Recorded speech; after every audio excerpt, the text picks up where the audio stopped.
Bone snaps with a sound like a dry branch under a heavy boot. That was the last thing I heard before my scholarship, my career, and my entire future dissolved into blinding white-hot pain.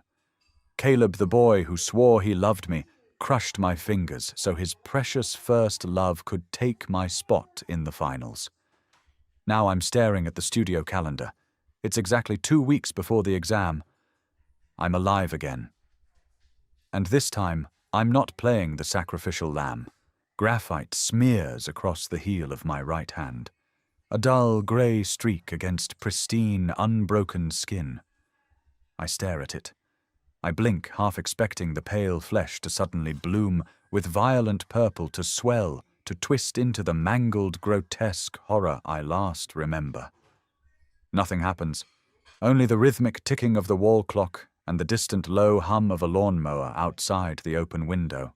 My lungs heave. The air in the architecture studio smells intensely of spray-adhesive stale black coffee and eraser shavings. It's overwhelming. I grip the edge of the drafting table, my knuckles turning white. The wood is solid. Real. In my previous life, just minutes ago in my own mind, I died in a sterile hospital bed. My hands locked in permanent, agonizing claws, useless hooks that couldn't even hold a glass of water, let alone a drafting pen. Now I flex my fingers. 10 perfect straight digits. A shadow falls over my desk. Babe, you're spacing out. Mint gum and stale tobacco. That smell used to mean comfort. It used to mean late nights studying together, his jacket draped over my shoulders when the studio got cold. Now it hits the back of my throat like bile. Caleb leans against my desk. His golden brown hair falls perfectly across his forehead, casual and effortless. He reaches out his large hand, descending toward mine, to playfully tap my knuckles. Instinct takes over before rational thought can intervene. I flinch so violently that my knee slams into the underside of the heavy oak desk. The drafting stool tips, screeching against the cold linoleum floor, and I scramble backward, my chest heaving.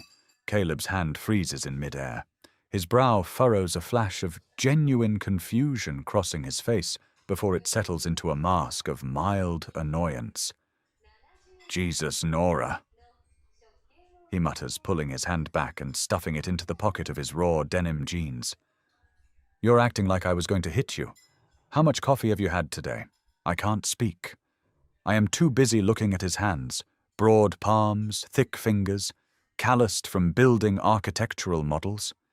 In my memory, those hands are wrapped around a heavy steel straight edge, bringing it down on my outstretched wrists with the cold, calculated precision of an executioner. He had looked me dead in the eyes when he did it. I'm sorry, he had whispered, sounding anything but. Sophie needs this internship more than you do. You'll bounce back. I swallow the acid rising in my throat. I force my shoulders to drop, faking a shaky exhale. Sorry, just zoned out. Bad cramp in my leg. He doesn't fully buy it. I see the subtle narrowing of his eyes. Caleb isn't stupid. He's a predator who hides behind a smile. Right, well, take a break. Sophie's having a meltdown over her structural loads for the bridge model. I told her you'd look at it. There it is. Sophie. The name lands in the space between us like a lead weight. Sophie, with her soft voice, her perpetual anxiety, and her uncanny ability to make everyone else do her heavy lifting. Caleb's first love. The girl he never quite got over even when he crawled into my bed. She's at her bench. I ask. My voice sounds hollow, distant. Yeah, she's crying again. He sighs, rubbing the back of his neck, playing the part of the exhausted, reluctant friend perfectly. I can't deal with the waterworks right now. Go work your magic, Nora. Just fix the math for her.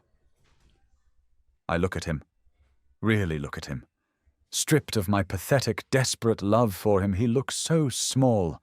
Just a selfish boy in a nice jacket, willing to mutilate the girl he is dating to save his ex-girlfriend from failing a class.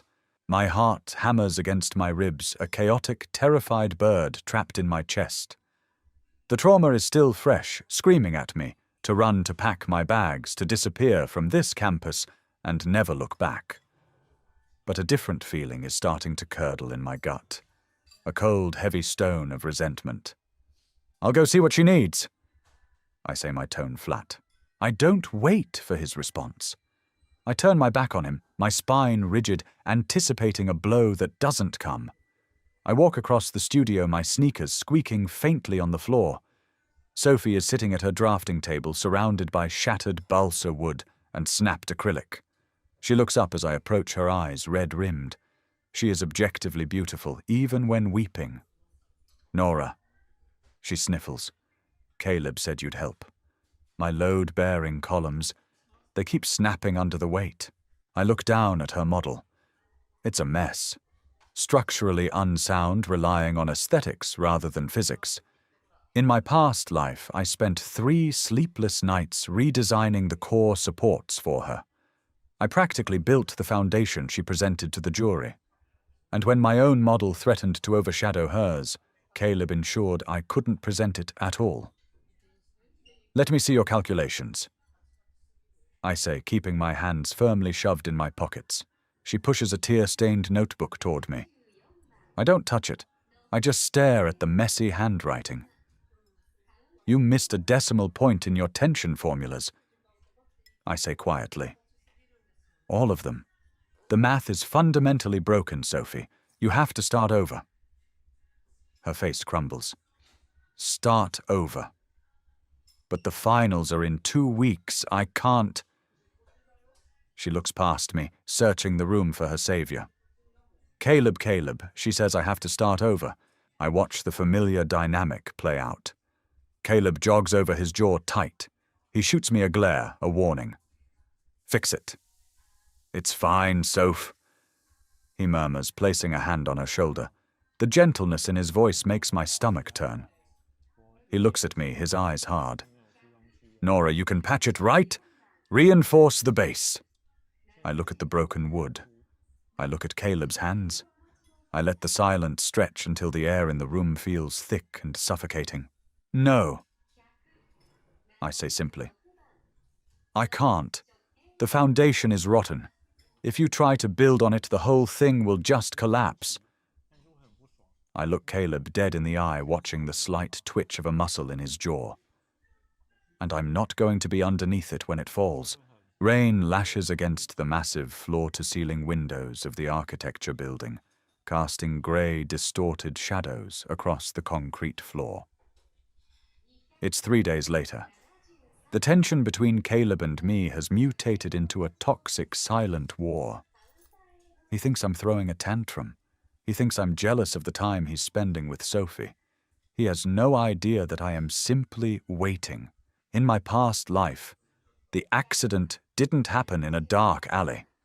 It happened right here in the fabrication lab downstairs. Caleb had asked for my help moving a heavy steel I-beam meant for a large-scale structural display. He had lost his grip. The steel fell. My hands were trapped between the beam and the concrete edge of the work table. A tragic, terrible accident. Everyone felt so sorry for him. The guilt he performed for the professors was worthy of an Oscar. My hands throb with phantom agony as I watch him from across the studio. He is sorting through hardware, his face tight with frustration. Sophie's model is still a disaster. Without my quiet interventions, she is sinking fast and dragging him down with her. "Hey." I jump slightly. "It's not Caleb." A guy from my cohort, Liam, slides into the stool next to mine. He smells like wet wool and cedar. He nods toward Caleb. "Trouble in paradise, you two haven't spoken all week. Just focusing on my own work." I say, my voice raspy. I take a sip of lukewarm coffee to moisten my dry throat. "Finals are close." "Yeah, well, watch your back," Liam mutters, keeping his eyes on his sketchbook. Caleb's been in a foul mood. Snapped at the TA this morning. He's stressed about Sophie's project. "I know," I say, "more than you could ever imagine." Later that evening, the studio empties out. The harsh fluorescent lights hum overhead. It's just me, Caleb, and a few exhausted freshmen asleep under their desks. I am packing my bag. Methodical, slow. I slip my expensive drafting pens into their leather case, zipping it shut with a satisfying snick. Nora. His voice echoes in the quiet room. I pause, my hand resting on the strap of my backpack. I turn around. Caleb is standing near the doorway, leading down to the fabrication lab. He is wearing heavy leather work gloves. The sight of them sends a jolt of pure ice through my veins. My breath catches. The room tilts for a fraction of a second, the smell of blood and rust suddenly overwhelming the scent of coffee. Breathe, I tell myself. You know the playbook. Change the script. Yeah, I ask, forcing my tone to remain casual, though my vocal cords feel like tightened wire. I need a favor, he says. His eyes are dark, unreadable. I'm pulling some steel plate for the base of Sophie's model. It's too awkward to carry alone. Just need you to hold the door and guide the other end onto the cart. This is it. The pivot point. Panic screams at me to run out the front door, to call campus security, to scream. But if I run, he remains the golden boy. If I run, he'll just find another way to sabotage me before the final review. He needs to eliminate my project so Sophie's mediocre work stands out. I let my bag drop back onto the desk. Sure, I say. I walk toward him. Every step feels like I am wading through deep, freezing water. We head down the concrete stairwell to the basement lab. The air here is cold, smelling strongly of ozone from the welding stations and machine oil. Caleb leads me to the storage racks at the back. It's a cramped space, poorly lit by a single caged bulb. Against the wall rests a stack of heavy, half-inch thick steel plates. Grab that end, he instructs, pointing to the far side of the top plate. When I lift you, pull it forward and rest it on the edge of the rack. Then we slide it onto the cart. It's exactly the same. The setup, the instructions. He wants my hands on the edge of the rack. He wants me in the pinch point. I look at the steel. Rough, heavy, unforgiving. I look at Caleb. He isn't looking at my eyes. He is staring intensely at the space where my hands are supposed to go. His jaw is locked. He is preparing himself for what he is about to do. Okay, I say softly. I step up to the plate. I raise my hands, but instead of gripping the steel, I place my palms flat against the cold cinder block wall beside it. Ready? He grunts, bending his knees, gripping his end of the heavy plate. Ready. He heaves. The steel grinds against the plate below it, shrieking in the quiet room. He lifts it, waiting for me to pull the other end toward the edge. He shifts his weight, preparing to slip, preparing to drop his end and let the momentum crush whatever is in its path. He releases his grip on the left side, shoving the plate violently toward the rack's edge. But I am not holding it. My hands are flat against the wall, safely away from the metal. With a deafening metallic crash, the heavy steel plate slams down. Because I wasn't there to stabilize it, the plate doesn't just hit the rack. It twists wildly out of control. Caleb gasps a sharp, shocked sound. The momentum rips the plate completely out of his remaining gloved hand. It plummets downward 100 pounds of raw steel. There is a sickening crunch. Caleb screams. It is a ragged, raw sound of absolute agony that tears through the basement. He collapses backward onto the concrete floor, clutching his leg. The steel plate rests heavily across his right shin, pinning him down. The angle of his leg beneath the metal is violently wrong. I don't scream. I don't rush to lift it. I just stand there, my hands completely untouched, safely resting against the wall. I look down at him. His face is pale, slick with instant cold sweat. His eyes are wide with shock and pain, darting wildly around the room before locking onto me. Nora. He chokes out his voice, a desperate, wet rattle. Nora, help me. Jesus, it's crushed. Lift it. I look at the steel. I look at his leg. Then I look at my own two perfect, unblemished hands. Oh, Caleb.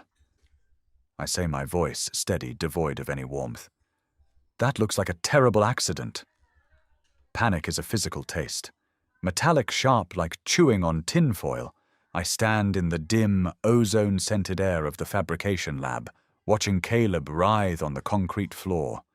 His screams bounce off the cinder-block walls, a chaotic, ragged noise that makes my eardrums vibrate.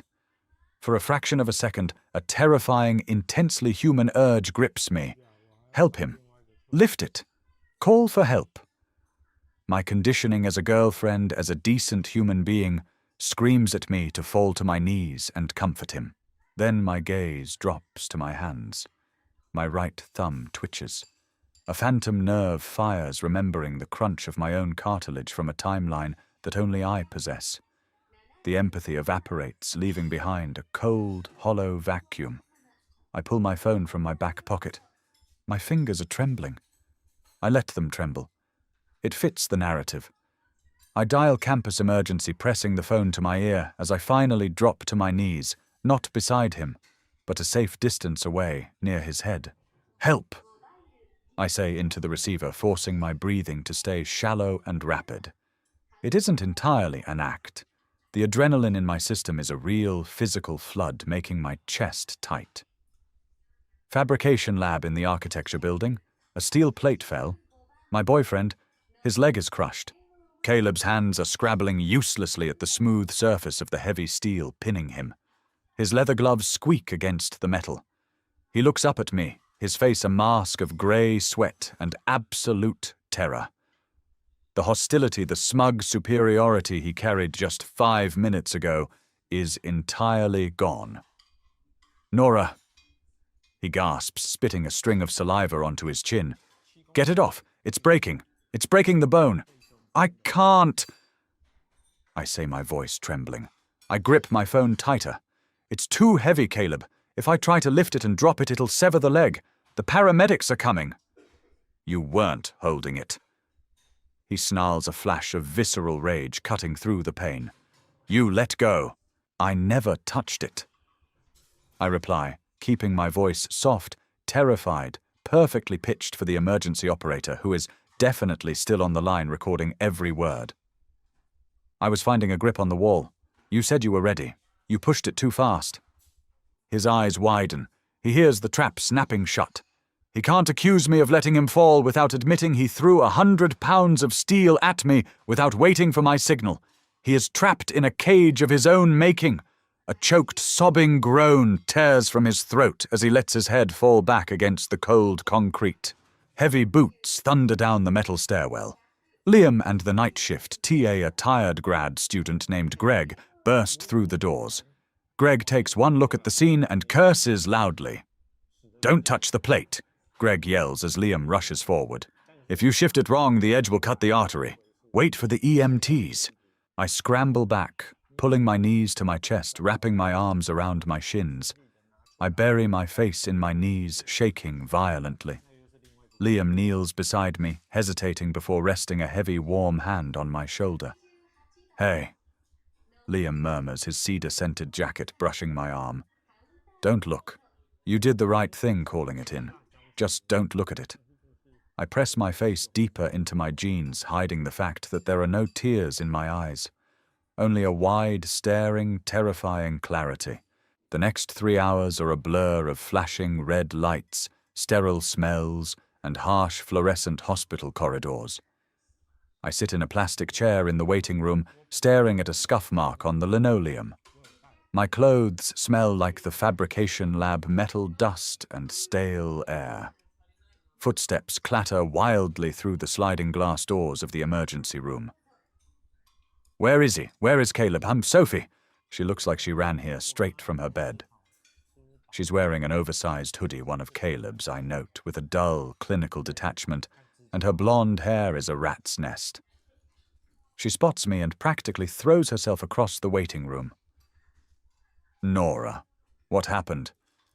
He texted me from the ambulance. It was just gibberish. He said his leg... She trails off her chest, heaving tears already spilling over her lower lashes.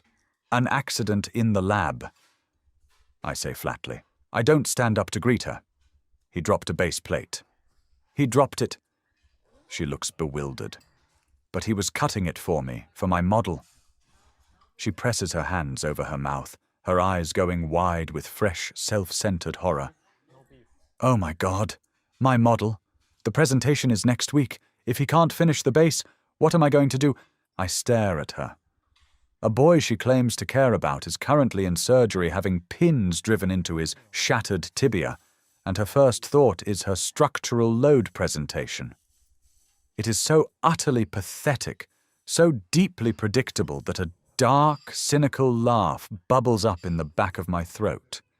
I swallow it down with a sip of vending machine water. They're putting a rod in his leg. I tell her, my voice devoid of any inflection. He's going to be in bed for weeks. He's out of the finals, Sophie. She collapses into the chair next to me, burying her face in her hands. She isn't crying for Caleb. She is crying for herself. And as I sit there beside her, breathing in the scent of hospital floor wax and cheap hand sanitizer, I realize I am completely, finally free. Rain continues to batter the campus the next morning, turning the quad into a muddy swamp. I push through the heavy glass doors of the architecture building, shaking out my umbrella. The air inside hits me like a physical wall, the familiar, comforting smell of fresh paper, hot electronics, and roasted coffee. For the first time in 2 lifetimes, my chest doesn't tighten when I walk into the studio. Caleb's desk sits completely empty. No jacket draped over the stool, no half-drank energy drinks, just a neat stack of drafting paper and his expensive unused pens. The news of the accident had ripped through the cohort overnight. A somber, nervous energy hums through the room. Architecture students are superstitious creatures. A major injury right before finals feels like an omen. I walk to my station, sliding my stool out. I boot up my laptop and open my CAD software. The soft blue light washes over my face. I have exactly 13 days until the final jury review. 13 days to build the complex, multi-tiered urban planning model that Caleb had brutally ensured I never finished last time. My fingers fly across the keyboard. They feel light, nimble. I flex my right wrist, feeling the smooth glide of tendons and muscle. A quiet, fierce joy flares in my chest. Nora. The voice is raspy, thick with exhaustion. I don't stop typing. I just shift my eyes from the screen. Sophie is standing at the edge of my desk. She looks terrible. Dark bags bruise the skin under her eyes, and she smells faintly of the hospital waiting room. How is he? I ask, executing a quick save on my file before turning in my chair to face her. He's out of surgery. She sniffles, pulling at the sleeves of Caleb's hoodie. They put 4 screws in. He's on so many painkillers he barely knows what year it is. She bites her lip, looking down at my clean, organized workspace. He asked for you. I'll visit him after my afternoon lecture. I lie smoothly. I have no intention of ever setting foot in his hospital room again. Sophie shifts her weight, her eyes darting nervously to my screen, then to the large sheet of raw basswood leaning against my desk. Nora, listen. She starts, her voice dropping to a whisper. She glances around to make sure Liam or the other students aren't listening. Caleb was supposed to cut my foundational supports last night. Without them, my suspension wires are just hanging. I don't know how to run the laser cutter for that thickness. He always did it? She looks at me with those wide, pleading eyes. The exact same look she used on Caleb to convince him my future was worth sacrificing for hers. I'm sorry. I say, my tone polite, but entirely rigid. That sucks. She blinks, clearly not expecting that response. But I need them today. The glue takes 48 hours to cure. If I don't assemble the base this weekend, I fail. The laser cutter manual is on the school intranet. I say, turning my chair back toward my monitors. Or you can ask Greg to supervise you. He's the TA. Nora, please. Her voice cracks, rising in pitch. A few heads turn in our direction. Caleb said you'd help me if he couldn't.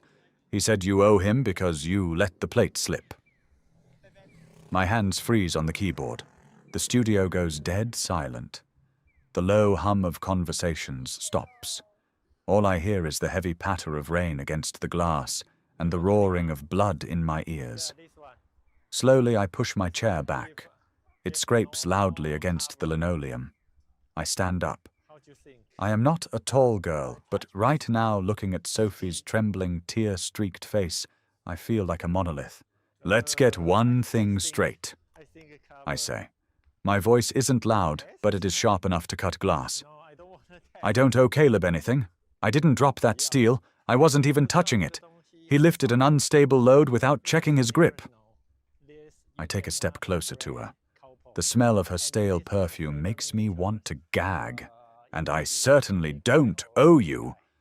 I continue, locking eyes with her. Your model is your responsibility. If you don't know how to operate the machinery required for your own design, you shouldn't have designed it. I am not your boyfriend, Sophie. I am not your assistant. I am your competitor. She recoils as if I slapped her. Her mouth opens and closes, but no sound comes out. The victim act fails when there is no one left willing to play the rescuer. Now, I say, sitting back down and pulling my keyboard closer. I have a final to build. Do not interrupt me again. I don't watch her walk away. I don't need to. I hear the frantic, embarrassed click of her heels retreating across the concrete. I hear Liam, sitting a few desks over, let out a low, impressed whistle. I pick up my drafting pencil. The graphite feels cool and solid against my skin.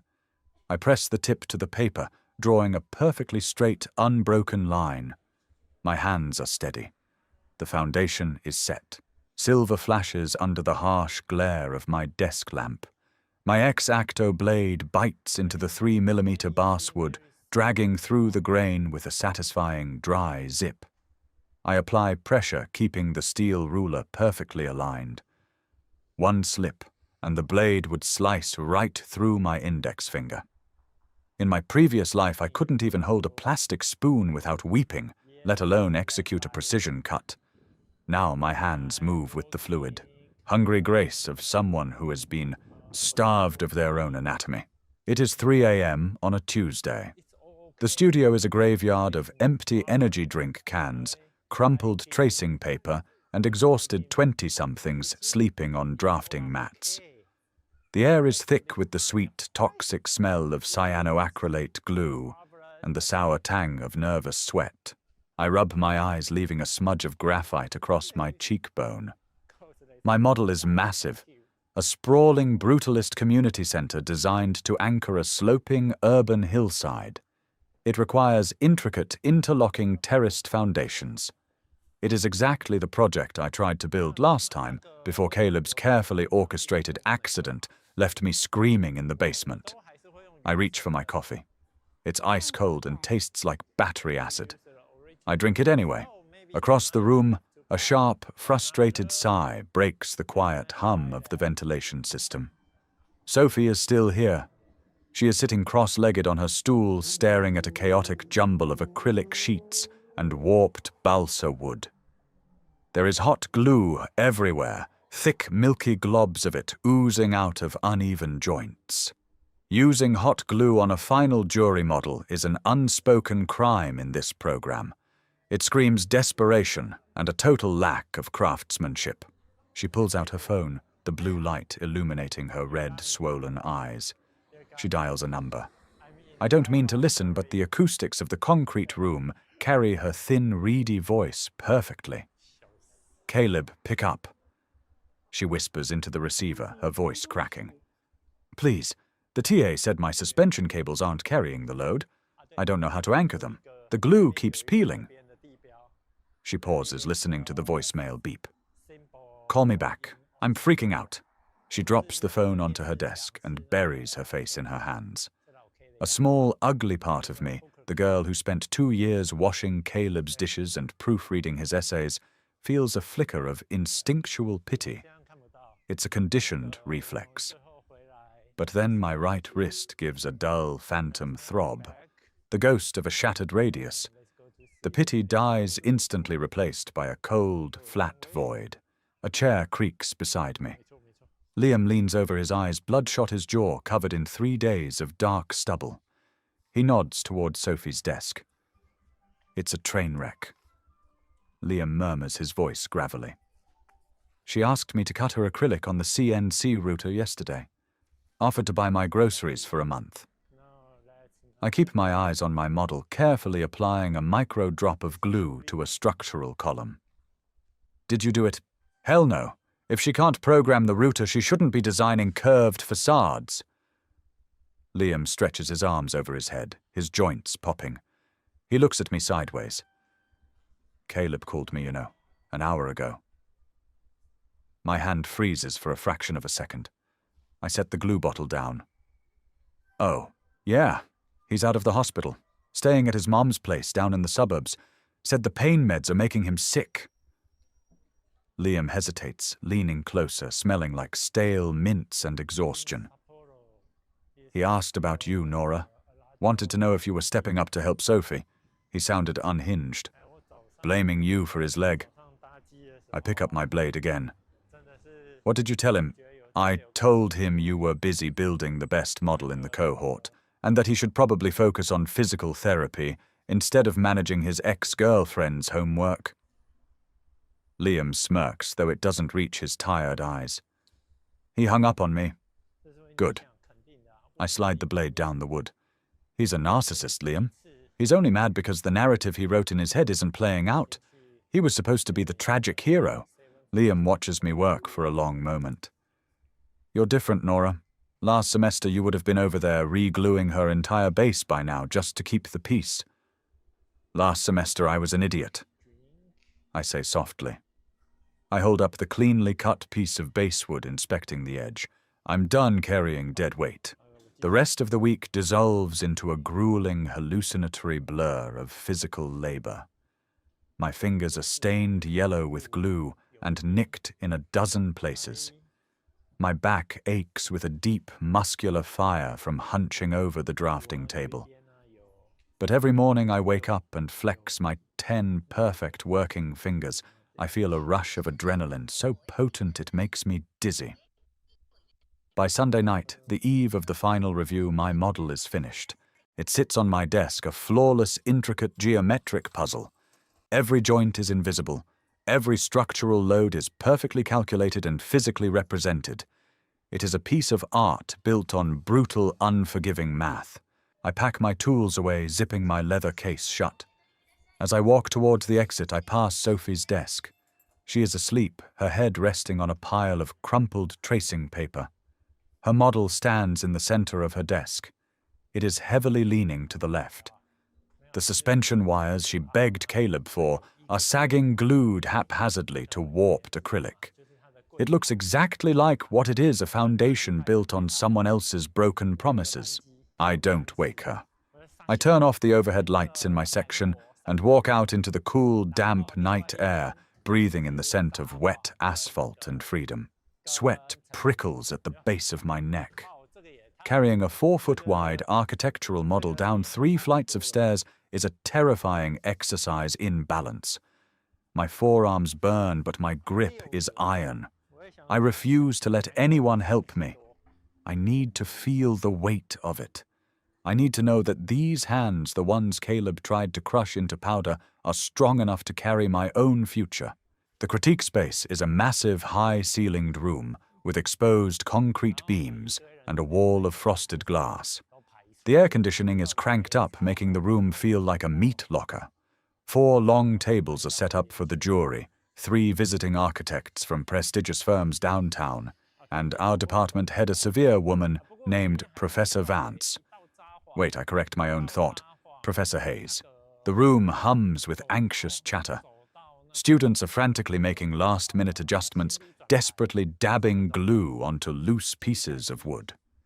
I set my model down on its designated pedestal in the center of the room. It lands with a solid, satisfying thud. No rattling, no sagging. It is a rock. Well, well. The voice is raspy, bitter, and entirely unwelcome. I turn around. Caleb is sitting near the back wall. My breath catches in my throat, not out of fear, but out of sheer visceral shock at how much he has diminished. He is in a heavy-duty wheelchair, his right leg encased in a massive metal and plastic external fixator. Steel pins protrude visibly through his sweatpants, holding the shattered bone in place. His face is gaunt, his skin a sickly pale yellow under the fluorescent lights. The golden boy charm is completely gone, replaced by the hollow, paranoid glare of a cornered animal. Sophie stands right behind him, gripping the handles of his wheelchair like it's a life raft. She looks equally terrible wearing the same clothes she had on yesterday. I walk over to them. I don't want to, but the magnetic pull of finishing this chapter forces my feet forward. "You look terrible, Caleb," I say. I keep my tone neutral, a statement of fact. His jaw clenches. His knuckles turn white as he grips the armrests of the chair. "You think you're pretty smart, don't you, Nora? You let me fall. You set me up." "I didn't touch the plate," I remind him quietly, leaning down just slightly so only he and Sophie can hear. "You threw 100 pounds of steel without warning. You set a trap, Caleb. You just forgot to make sure the mouse was actually inside it." His eyes widen. A flicker of genuine panic crosses his face. For months he has told himself it was an accident, or that I was just a coward who panicked. Hearing me acknowledge the intent, the trap strips away his last layer of deniability. "You're crazy," he hisses, his voice shaking. "You're a sociopath." "I'm a survivor," I correct him. I stand up straight. "Enjoy the show." I walk back to my pedestal just as Professor Hayes calls the room to order. The heavy metal doors swing shut, sealing us in. The jury review begins. They go in alphabetical order. It takes 2 agonizing hours to reach Sophie. When her name is called, she practically drags her model to the front table. The moment she sets it down, a small acrylic panel detaches and clatters loudly onto the linoleum floor. The silence in the room is deafening. The 3 visiting architects lean forward, their expressions ranging from bored to openly disdainful. "Walk us through your load distribution," the lead architect, a man with sharp glasses and zero patience, demands. Sophie stammers. She points a trembling finger at the sagging wires. The tensile strength of the cables is supposed to support the cantilevered deck. But... She looks back at Caleb. Caleb is staring at the floor. He isn't looking at her. "But it clearly isn't," the architect interrupts smoothly. He reaches out and taps the main support column with a pen. The entire structure wobbles violently. "This isn't architecture, Sophie. This is a craft project. Your math is fundamentally flawed. If this were built, it would collapse and kill everyone inside before the concrete even cured." Tears spill down her cheeks. "I had a family emergency," she chokes out. "My partner, he was supposed to help me cut the base plates, but he was in a terrible accident." The department head sighs, rubbing her temples. "Architecture doesn't care about your personal life, Sophie. Gravity doesn't care if you have a partner to cut your plates. This is a solo project. You are receiving a failing grade. Please clear your model." Sophie lets out a small, broken sob. I watch Caleb. His head snaps up. He stares at the leaning, pathetic model. He sacrificed his leg, his semester, and his mobility for this. He mutilated himself to ensure Sophie would win, and she failed entirely on her own lack of merit. The bitter, toxic realization washes over his pale face. "Nora," the professor calls out. I step forward. I slide my model into the center of the lights. The judges lean in. The bored expressions vanish. The lead architect stands up, pulling out a small flashlight to inspect the internal joints of my terraced foundation. "Remarkable," he murmurs. "The sheer density of the structural matrix. You cut all of this basewood by hand." "Yes, sir," I say. I raise my hands, resting them flat on the edge of the table. 10 perfect fingers, smooth, pale skin. Every single piece. "The geometry is flawless," another judge chimes in. It's aggressive but entirely grounded in physics. It's the best work I've seen from a student in 5 years. I don't smile. I just nod, accepting the praise as a simple fact. I look past the judges straight to the back of the room. Caleb is staring directly at my hands. His chest is heaving. His mouth is slightly open. He is looking at the wrists he tried to shatter, the fingers he tried to break, now resting strong and whole under the bright lights, receiving the exact praise he tried to steal. He looks from my perfect hands down to his own ruined, pinned leg. The disparity breaks something deep inside him. I see the exact moment the delusion shatters, leaving nothing but the cold, harsh reality of what he has done to himself. I turn back to the jury, my spine perfectly straight, leaving him behind in the dark. The jury room empties slowly, the heavy metal doors wheezing shut behind the departing students. The lead architect, a sharp-featured man named Thomas Rossi, hangs back. He doesn't offer me a warm, paternal smile. He just taps a matte black business card against the edge of my drafting table and slides it over the polished wood. "Call my office on Monday."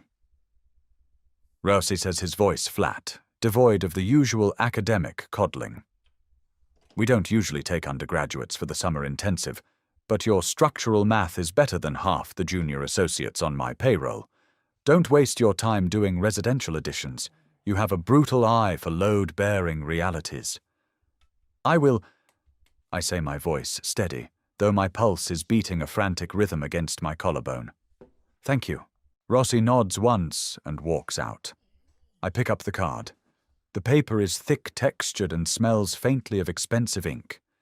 In my previous life, Caleb secured a watered-down version of this exact internship. He got it by presenting my modified foundation math as his own, while I sat at home, my wrists wrapped in thick white casts, crying every time I tried to turn a doorknob. I carefully slip the card into the front pocket of my jeans. It feels like a shield. The hallway outside the critique space is a completely different ecosystem. The adrenaline has worn off, leaving a collective slump of exhausted architecture students. As I push through the double doors, the sharp, ugly sound of a whispered argument cuts through the low murmur of the corridor. I pause near the vending machines. The cold hum of the refrigerator compressor masks my footsteps. Just around the corner by the stairwell, Caleb and Sophie are imploding. "You promised me!" Sophie hisses, her voice vibrating with a shrill, hysterical edge. She is pacing in front of his wheelchair, her hands balled into tight fists. "You said you had it under control. You said if I just did the aesthetic renderings, you'd handle the physics." Caleb looks up at her, his face a terrifying shade of grey. The painkillers and the shock of the jury's brutal teardown have stripped away his usual smooth, diplomatic veneer. "I tried to get the plate for you, Sophie. Look at my leg." He hits his own thigh right above the metal fixator and winces sharply at the jolt of pain. "I am crippled because of your damn base plates. Because you were clumsy." She snaps back all the soft, weeping vulnerability she weaponizes so well, completely evaporating. "You dropped it, and then you didn't even have the decency to get someone else to finish the cuts for me. You just laid in that hospital bed and left me to fail." I stand frozen next to the vending machine, the smell of stale corn chips and dusty electrical coils filling my nose. I am watching the myth of Caleb's great romance dissolve in real time. He hadn't loved Sophie because she was his soulmate. He loved her because she was weak, and her weakness made him feel like a god. But a god who can't perform miracles is useless to a parasite. "I begged Nora to help you." Caleb growls, his voice thick with a pathetic, rising panic. He is realizing right now that she is going to leave him. "I called Liam. I tried. Well, you failed." Sophie says coldly, stepping back from the wheelchair. She looks down at him with a profound, terrifying disgust. "I'm going to lose my scholarship over this. I have to call my parents. Don't text me, Caleb. I can't deal with your drama right now." She turns on her heel and speed walks down the opposite end of the corridor, not looking back once. Caleb sits alone in the dim light of the stairwell. The silence left in Sophie's wake is heavy and suffocating. He grips the wheels of his chair, his knuckles stark white. He looks so frail. The golden boy of the architecture department reduced to a broken tool that has outlived its usefulness. I step out from behind the vending machine. My sneakers squeak lightly on the linoleum. Caleb's head snaps towards the sound. When he sees me, his expression violently twists. It cycles through rage, embarrassment, and finally settles on a desperate, ugly pleading. "Did you hear that?" he asks, his voice cracking. He points a shaking finger down the empty hall. "After everything I did for her, after what I sacrificed." I walk toward him, stopping a few feet away. I look down at the heavy steel pins holding his bones together. "What exactly did you sacrifice, Caleb?" "My leg," he shouts, the sound echoing harshly off the cinder-block walls. "My semester, my entire internship opportunity with Rossi, I threw it all away to help her." "You threw it away trying to break my hands." I correct him. My voice is shockingly calm. There is no anger left in me. Just a cold, clinical observation of a disease I have finally been cured of. "You didn't go to the fabrication lab to cut steel for Sophie. You went there to eliminate me from the competition because you knew my model was better than yours.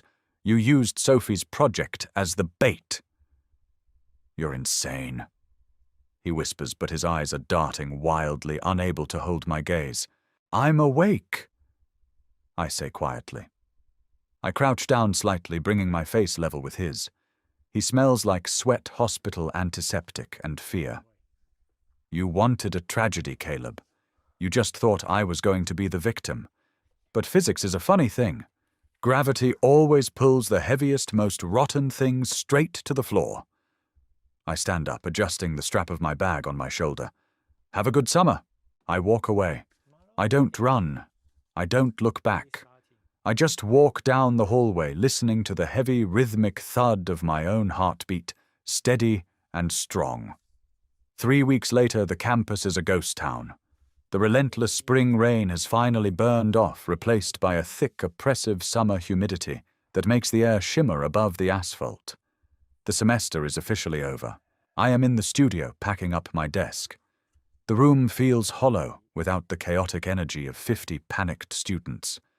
The drafting tables are stripped bare, smelling faintly of bleach from the janitorial staff's end-of-year deep clean.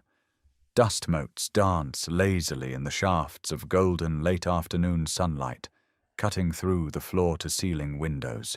I fold a large sheet of protective cardboard over my T-square, taping the edges with a loud, tearing rip. My phone buzzes in my pocket, an email from Thomas Rossi's assistant confirming my start date for the internship on Monday. I smile, a small, genuine curve of my lips that feels entirely foreign to the girl I was just a month ago. A heavy metallic clanking echoes from the studio entrance. Clank, squeak, drag. I pause, keeping my hand flat on the cardboard box. Caleb swings into the room on aluminum forearm crutches. He is out of the wheelchair, but just barely. His right leg is encased in a thick, rigid walking boot, and he moves with a labored, agonizing slowness. He has lost weight. His jawline is sharp, his eyes sunken into dark, bruised hollows. Behind him, a petite, tired-looking woman. His mother carries a stack of flattened cardboard boxes. I haven't seen him since the hallway after the jury review. The grapevine said he had to formally withdraw from the semester. Medical leave. His mother sets the boxes down near his desk, looking nervously around the empty studio before her eyes land on me. She offers a tight, strained smile. I nod politely in return. "I'm going to pull the car around to the loading dock," she tells Caleb, patting his shoulder with a maternal, gentle touch that makes me inexplicably nauseous. "Just pack the light things, honey. I'll do the heavy lifting." "I know, Mom," he mutters, not looking at her. She hurries out, her footsteps fading down the corridor. We are alone. Caleb hobbles over to his desk, leaning heavily on his crutches. He stares at the blank space where his drafting mat used to be. He looks at his expensive leather pen case covered in a thin layer of dust. Slowly, agonizingly, he lets go of one crutch, letting it clatter loudly against the desk, and uses his free hand to clumsily sweep a pile of unused sketchbooks into a box. I go back to taping my own box. I have no intention of speaking to him. She blocked my number. His voice is raspy, entirely stripped of its former resonance. I don't look up. Sophie. Yeah. He grips the edge of the box, his knuckles white. She transferred to the liberal arts college, changed her major. After everything, she just walked away. I slice a piece of tape with my X-Acto knife.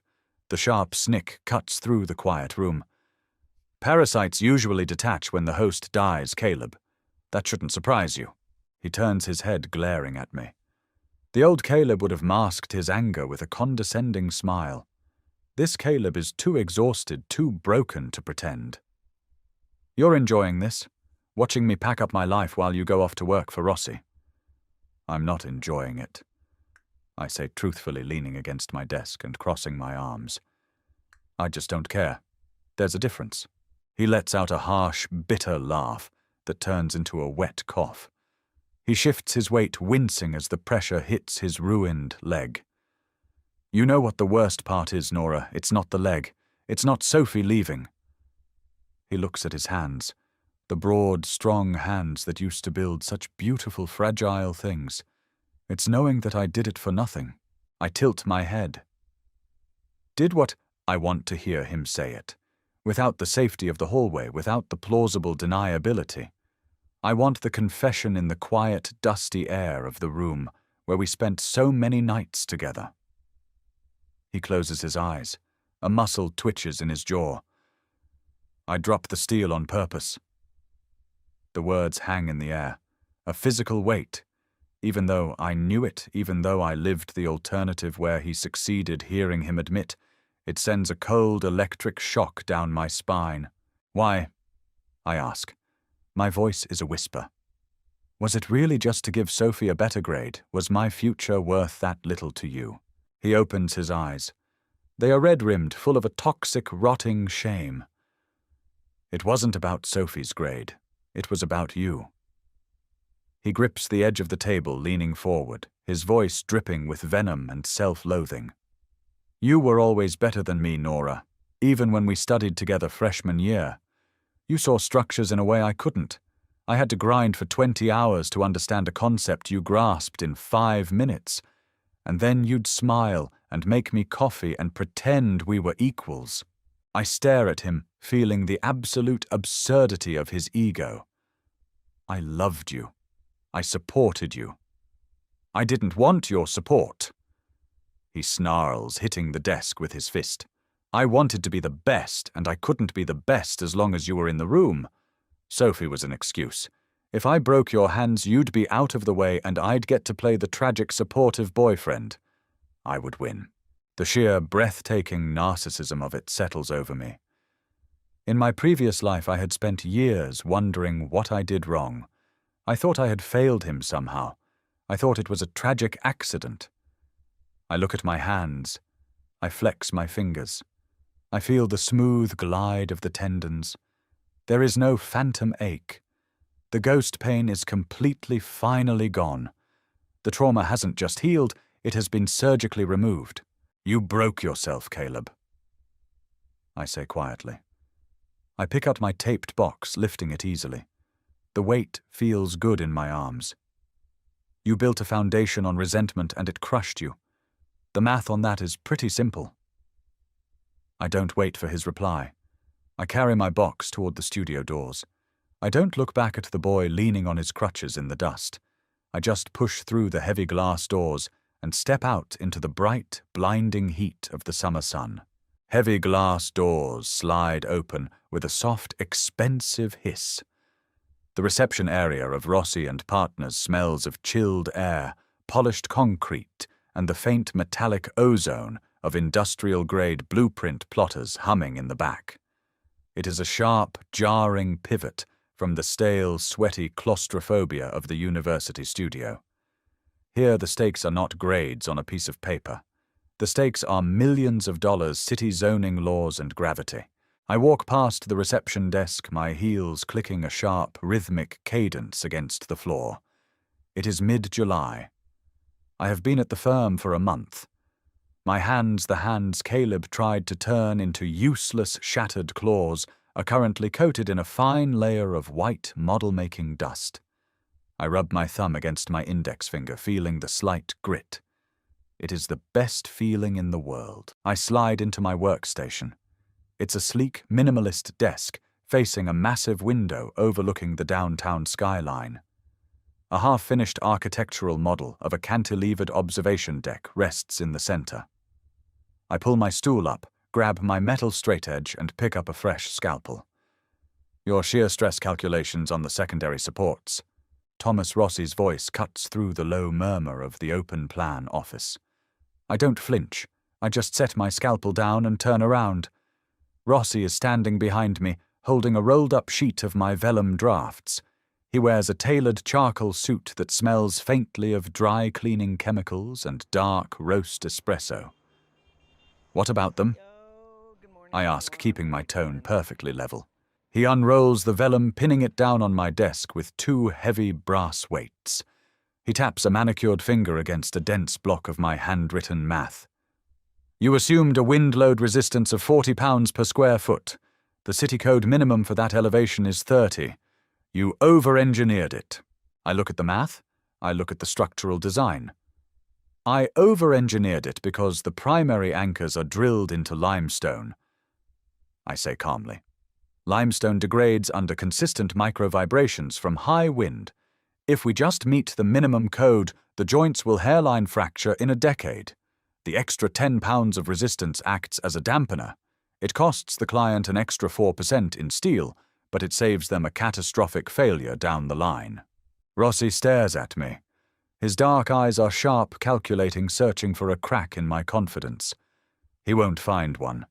I have already lived through a catastrophic failure. I know exactly what it costs. A slow, barely perceptible smirk pulls at the corner of Rossi's mouth. He rolls the vellum back up. Draft the revision for the steel order. Have it on my desk by 3. He walks away. I let out a slow, quiet breath, feeling a deep, solid warmth settle in my chest. I turn back to my model, picking up the scalpel. My fingers find their grip naturally. No hesitation. No ghost pain. At noon, I take my lunch down to the street level. The city summer hits me like a physical wall, oppressive, humid, and smelling of hot asphalt and roasting halal meat from a nearby food cart. Hey, don't eat that sad salad. I bought extra fries. Liam is leaning against a concrete planter box near the plaza fountain. He secured a junior drafting position at a smaller firm 3 blocks away. He looks better than he did during finals. The permanent exhaustion has faded from his face, replaced by a relaxed, easy energy. I walk over, dropping my bag onto the concrete and taking the paper carton of greasy, heavily salted fries he offers. The crisp crunch is intensely satisfying. How's Rossi treating you? Liam asks, popping a fry into his mouth. Still making you recalculate load distributions by hand. He says CAD software makes interns lazy. I reply, chewing slowly. He's not wrong. When you write the math out, you feel the weight of the building. Liam snorts, shaking his head. You two are terrifyingly alike. He takes a sip of his iced coffee, the plastic cup sweating in the heat. He hesitates for a second, his eyes tracking a passing taxi. I ran into Greg yesterday, the TA. Yeah. I keep my voice neutral. I pick through the carton for a perfectly crispy fry. He said Caleb officially dropped out of the program. Medical discharge, but his grades were in the gutter anyway after missing the finals. Liam looks at me sideways, gauging my reaction. Apparently, the nerve damage in his leg is permanent. He can't stand for more than 20 minutes without a brace, and he can't navigate construction sites. His mom got him a desk job doing inventory management at a hardware supply warehouse down in the suburbs. I stop chewing. I look down at my hands resting in my lap. A hardware warehouse. counting boxes of screws and bags of quickset concrete. A boy whose entire ego was built on being the visionary architect, now permanently benched watching other people buy the tools to build their dreams. It is a slow, agonizingly mundane kind of hell. And Sophie? I ask. Gone? Liam says, waving a hand dismissively. Changed her phone number.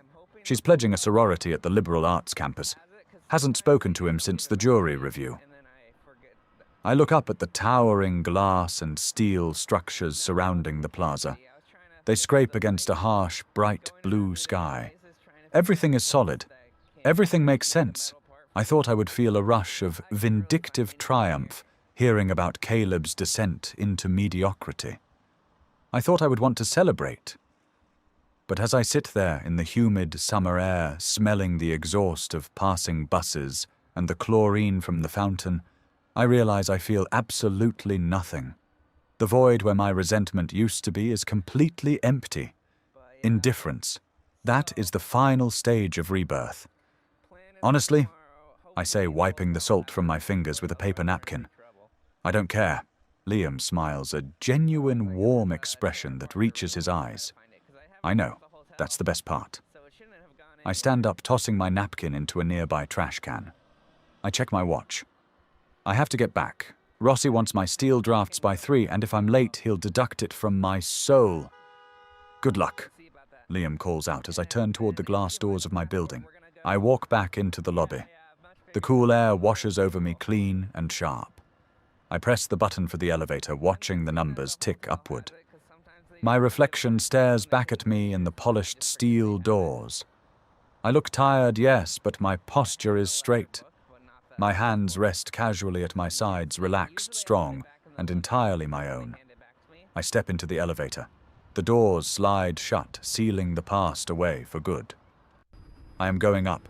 Revenge doesn't always look like a screaming match or a cinematic showdown. Sometimes the most brutal karma is simply removing yourself from the equation and letting a toxic person collapse under the weight of their own choices. Nora didn't have to break Caleb. She just had to stop carrying him. If you felt that deep, quiet satisfaction of walking away and watching the trash take itself out, hit that like button and subscribe for more stories of rebirth and raw justice. Have you ever let someone dig their own grave? Drop a comment below and share your story. See you in the next one.